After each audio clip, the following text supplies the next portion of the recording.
ایک بادشاہ اپنے مصاحبوں کے ساتھ، غلاموں کے ساتھ شکار پر جا رہا تھا، اور رستے میں وہ اپنے غلاموں سے جدا ہو گیا، اپنے سیکورٹی گارڈ، اپنے گارڈ سے الگ ہو گیا۔ اب پھرتا پھراتا وہ کہیں دور نکل گیا جنگل کے، بڑا پریشان ہوا کہ اب میں واپس کیسے جاؤں گا، اور میرے ساتھ میرا کوئی خادم بھی نہیں ہے، میرا کوئی محافظ بھی نہیں ہے، تو بڑا پریشان تھا۔ اسی حال میں اس نے دیکھا کہ باغ کی، اس جنگل کی دوسری طرف ایک باغ ہے، بڑا پیارا باغ ہے، اور باغ ہے اناروں کا۔ کس کا باغ ہے جی؟ کس کا باغ ہے؟ اناروں کا جی۔ اس کی نظر جب ادھر پڑی تو اس کو بڑی تسلی ہوئی کہ یار اس باغ میں کوئی تو رہتا ہوگا جو میری رہنمائی کرے گا۔ تو وہ بادشاہ اس انار کے باغ میں گیا، اور وہاں اس باغ کے مالک سے سلام دعا کی، اور اس کو کہا یار میں مسافر ہوں، بڑا پریشان ہوں، میری ہیلپ کریں، میری مدد کریں۔ اس نے کہا جی حکم کریں کہ کیا کریں آپ کی مدد؟ اس نے کہا فی الحال تو آپ مجھے پانی پلائیں، فی الحال تو مجھے کیا پلائیں جی؟ پانی پلائیں جی، فی الحال تو مجھے میری مدد کریں۔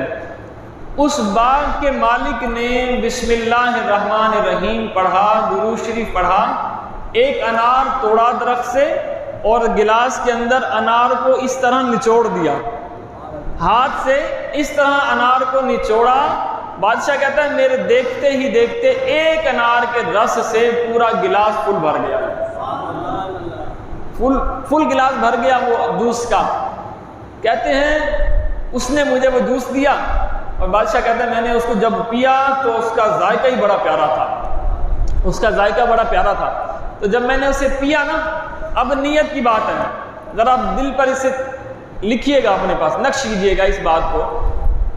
اب نیت کی اس نے دل میں، وہاں سے جوس پیا، دل میں نیت کی کہ یار بڑا پیارا باغ ہے یار، اور اتنا کمال کا باغ ہے کہ ایک انار کے دانے کو اس نے نچوڑا، پورا گلاس بھر گیا یار۔ اب اس نے نیت کی یار میں تو بادشاہ ہوں، یہ ساری رعایا میری ہے، اب میں جب یہ جوس پی لوں گا واپس جاؤں گا تو اس باغ پر قبضہ کر لوں گا۔ کیا کروں گا بھائی؟ اس پر قبضہ کر لوں گا۔ نیت اس کی خراب ہو گئی، نیت بد ہو گئی، نیت میں فتور آ گیا اس نے کہا یار بڑا پیارا باغ ہے، اب اس پہ میں قبضہ کروں گا۔ جب اس نے وہ پی لیا، اب اس کی حاجت ہوئی کہ مجھے ایک اور گلاس دو۔ اس نے اس مالک سے کہا مجھے ایک اور گلاس بھائی دیں۔ اس نے کہا ٹھیک ہے۔ اس نے پھر بسم اللہ پڑھی اور ایک انار کا دانہ پکڑا اور گلاس پر جب نچوڑا تو پھر گلاس پورا نہیں بھرا بلکہ چند قطرے نکلے اس میں سے۔ اللہ اکبر۔ نیت بد کا اثر فوراً ہو گیا، یہاں تک بات ختم نہیں ہوئی، توجہ کے ساتھ۔ اس نے انار کو نچوڑا، جہاں اس ایک انار نے گلاس کو بھرا تھا وہاں انار سے چند قطرے نکلے۔ بادشاہ بڑا حیران ہو گیا، اس نے کہا یہ کیا معاملہ ہوا؟ ابھی تو نے میرے سامنے انار توڑا، اس میں سے پورا گلاس بھرا، اور ابھی تو نے انار توڑا، اس کو دبایا لیکن اس سے چند قطرے نکلے۔ اب اس باغ کے مالک کی بات سنیں، اس اللہ والے کی بات سنیں۔ اس نے کہا یار مجھے لگتا ہے ہمارے ملک کا جو بادشاہ ہے اس کی نیت خراب ہو گئی ہے۔ نہ اس نے تعارف کروایا کہ میں بادشاہ ہوں، نہ اس کو پتا تھا کہ یہ بادشاہ ہے، لیکن جو جوس پی رہا تھا وہ بادشاہ تھا، اس کی نیت خراب ہوئی۔ اب حساب لگائیں، نیت کی وجہ سے اسی انار کو نچوڑنے سے جہاں ایک گلاس بھرا، یہاں نیت کا بس معاملہ ہوا اور اسی انار سے چند قطرے نکلے۔ اس نے کہا جی لگتا ہے کہ ہمارے ملک کے جو بادشاہ ہیں اس کی نیت خراب ہو گئی ہے، اس کی نیت میں فتور آ گیا جس کی وجہ سے اللہ نے فروٹ سے، پھل سے برکت اٹھا لی ہے۔ اس نے سوچا دل ہی دل میں، نیت بھی دل میں کی تھی، اس نے سوچا یار یہ مجھ سے غلطی ہو گئی۔